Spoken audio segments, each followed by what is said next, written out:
আচ্ছা দেখো number series দেওয়া আছে, কি আছে 5, 10 আর হচ্ছে তারপর আছে 4 আর পরের সংখ্যাটা কত হবে, এটা নাম্বার সিরিজ আছে।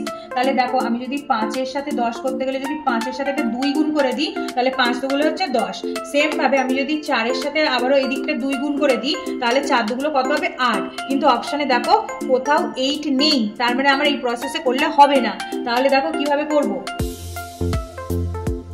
প্রথমে দেখো কত আছে 5 আছে, তার মানে 5টাকে আমি যদি লিখি এভাবে 5 স্কয়ার করে দিই তাহলে 5 স্কয়ার মানে কত 25, 25। এবার 25 কে কি করছি দেখো 2 × 5 করে দিলাম, মানে 25টাকে মাঝখানে গুণ দিয়ে দিলাম, 2 × 5 করলাম, তাহলে 5 দুগুলো কত হচ্ছে 10 হচ্ছে। তাহলে এখানে তো 10 ছিল, 10 চলে আসলো। এবার এই সাইডে সেম প্রসেসে করব। কত আছে 4, 4 মানে কত 4 স্কয়ার করে দিলাম, 4 কে 4 স্কয়ার করলাম, তাহলে 4 স্কয়ার মানে কত 16, তাহলে 16 মানে কত 1 × 6 করলাম, এই দুটোকে আগেরটার মতো গুণ করে দিলাম 1 × 6।